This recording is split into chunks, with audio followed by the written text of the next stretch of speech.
I think she's confident about, the place that we're at right now and headed into this draft. But yeah, it's always happy to see her, excited. Always happy to see her excited. That's what we do it for. And one day you just want to put that trophy in her hand. And that's Brad Holmes earlier today, the media session that he had. It was really well done. I listened to all of it, and that was the part where he's talking about Sheila Ford Hamp, or Sheila Hamp, whatever she's going by right now. I want to call her by her. It's Hamp. It's Hamp. Sheila Hamp.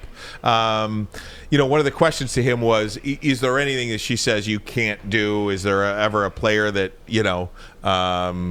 do you give her a heads up on players? If there's a red flag player that you take, that there may be some negative headlines surrounding, do you give her a heads up on that? She's like, yeah.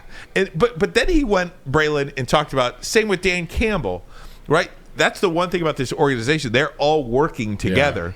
Yeah. One of the questions to Brad Holmes was, is there a player that who has veto power? If there's a player that Dan wants, would you draft him? Is there a player, but you don't want him? Would you draft? And vice versa. And he's like, look, man, this is what we've done together. We are so in sync. He's the coach. He's the one that's going to be with him. I'm not giving him a player he doesn't want. It's just that's how in sync this organization is. Awesome. That's right. That's how in sync this organization is. And he talked about their relationship. And I think that's a unique spot in sports when you can have, and we talk about it all the time, Bray, but when you have that kind of cohesion in an organization, that only means one thing, and that's success. It's called trust. Yeah. Like, basically put it, it's called trust. Like, I trust you, Sheila Ham, to do what's right for the organization. I trust you, Dan. I trust you, Brad, to do what's right for the organization. It takes a lot of time to get to that trust point in any relationship, but it seems like over the past 2 years or so, they've gotten to that point. If I'm Sheila Ham, why don't I trust Dan? Brad Holmes, his drafting ability. Look at the players that he's picked. Look at the success that they had. Look at the way the team has turned around thus far. Look at Dan Campbell. Look at Dan Campbell and how he's done a good job building a culture, getting players to buy in, getting players to trust, getting players to show up earlier than they necessarily have to be here. So if I'm Sheila Ham, it's an easy decision to make, but at the same time, logic isn't logic anymore. So for her to be able to really trust Brad Holmes, for her to be able to have this kind of faith in Brad Holmes and let him rock and let the mad scientist cook, man, that's special. Because it takes a long time for these relationships to happen. They haven't even run a playoff game. Right. And she has that type of trust in him. So when you have that type of trust in somebody, you don't want to, when you have somebody have that in you, you don't want to mess it up. You don't want to get the wrong player. You don't want to not do your homework. You don't want to bring the wrong people in, and you don't want to have the wrong message. So I think he's going to protect that, and we'll just see how it works out. This is her team, man. She put this team together. She hired these guys. This is on her back. You heard her talk to the fans the last couple seasons. It's going to take a while. They're here, man. And you know what? No matter who they draft, I'm comfortable. I agree with that, Tom. I agree that it's her team. Obviously, her name's on the building. But this is Brad Holmes' team. And I think that I'm just saying she hired this brain trust. Exactly. And I'm not going against you here. I'm just kind of taking it to another level because I think part of being a great owner is hiring great people and allowing those people, Braylon, to use a word that you just used, and I don't mean to steal it, but it was so good, cook. Let Brad Holmes cook. Yeah. And she has allowed Brad Holmes to do just about anything he wants with this franchise. And he has proved through 2 years that he is not only competent, capable, but excels at drafting players and putting players together, because it's not just about accumulating talent. You can't just accumulate talent and expect to win a championship. It is about fitting the puzzle pieces together. I think another thing, a good thing that comes out of this, Maz, tell me if I'm wrong, is, we know Sheila Ham owns the Detroit Lions. A lot of times when someone owns something, we look at them and say, man, this is your company. Whether it's Chad with Woodward Sports and Lady James, you look at, hey, man, it's your company. But Chad, what does he tell us? No, this is our company, but this is what we're figuring out. We're working together. We're trying to get into the new way. We're trying to build this thing together. And I think it goes a long way when your GM, your president, your employees, your clientele feel that it's their team as well. So when Brad Holmes goes there and says, no, Sheila, it's your team. Brad, it's our team. Like, this is our team. It's your team just as much as my team. When you feel like, oh, man, it is my team too, now you really want to protect the interests of the team. Now you really want to make sure that you're bringing in the right people, that you're taking the right chances, you're taking the calculated risk, and then you're also pulling back when you need to. So when Sheila Ham tells him it's your team just as well as mine, oh, man, now you start to see that synchronicity working. Overall, I thought this was one of the most, and I mentioned it was a well-done press conference, and I guess what I mean by that is Brad Holmes spoke volumes about where this organization is and what this draft represents to him, what he can do in this draft without saying a damn thing. It was an incredible show, really, of how to get your message across and say nothing. You know, I mean, after listening to that today, I have zero idea what the Detroit Lions are going to do. Take a quarterback. I have zero idea what the Detroit Lions are going to do in this draft, and I have never felt better about that in my life. It was like a mastery in how to get up there before a podium, in front of a podium, and speak to your fans, speak to the media, say exactly what they want you to say, and not say anything. It was beautiful. Yeah, it definitely was beautiful, but at the same time, I think we've put him in a position where it's kind of easy too.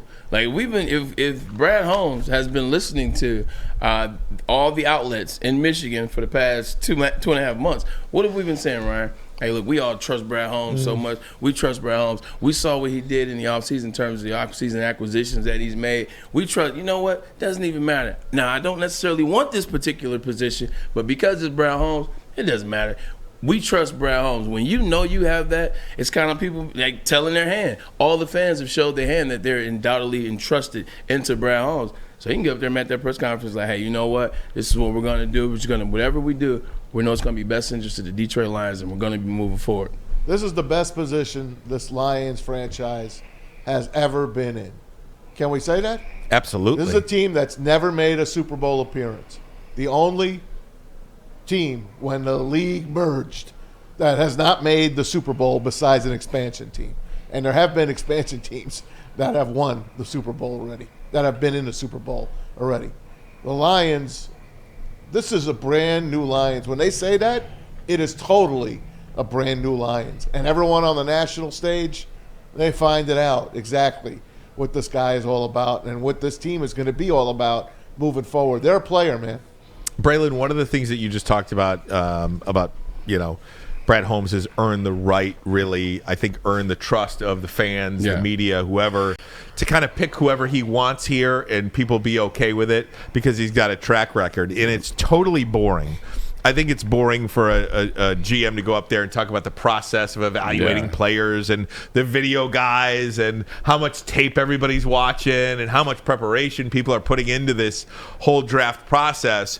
But when you do that, you do have a process of evaluating players that does not need to be changed.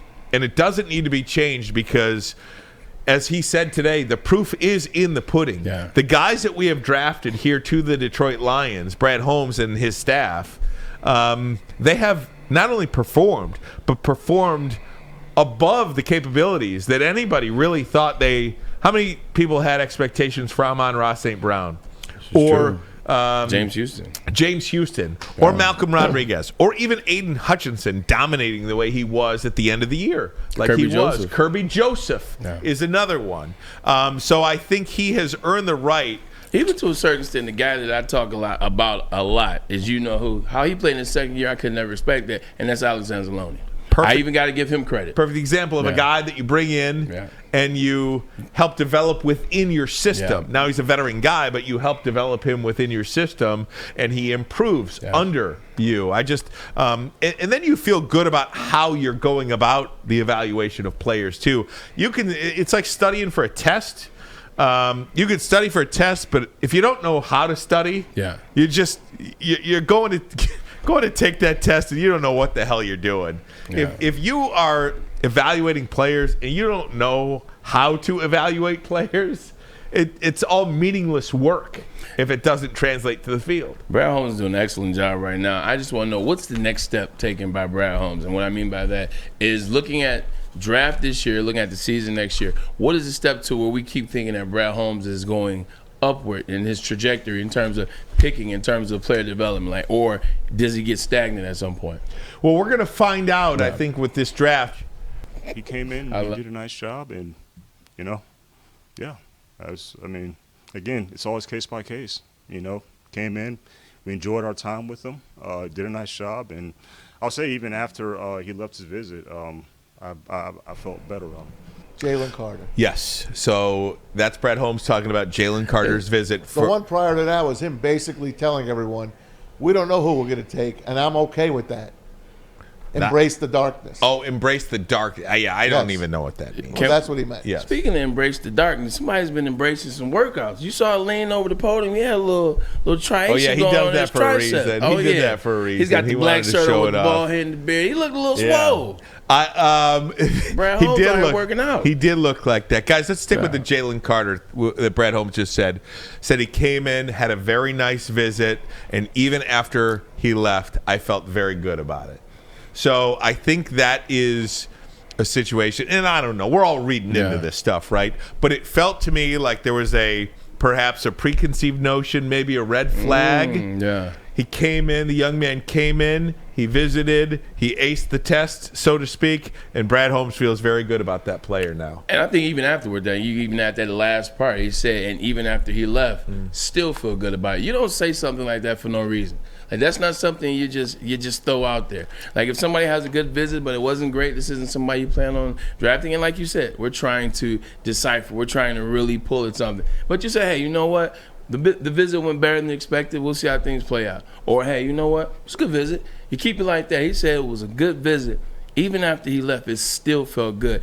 That means that exactly what you said. He was walking into that meeting thinking one thing. He was walking into that meeting kind of doing his due diligence, as you should, with a player of Jalen Carter's, with his skill level possibly in there at 6. But after the meeting, looks like maybe there's some more decisions to be talked about. And that's the one thing about the draft. Those decisions about which players, it changes all the way up into the night before the draft, and maybe even sometimes on game day, depending on the move. So. Or he's playing a mean game of poker. There you go. As always. Potentially. And we don't like him. We don't like him. Let's just say this, though. Let's say he's not, and he does like him. Let's take him at his word there for a minute, okay?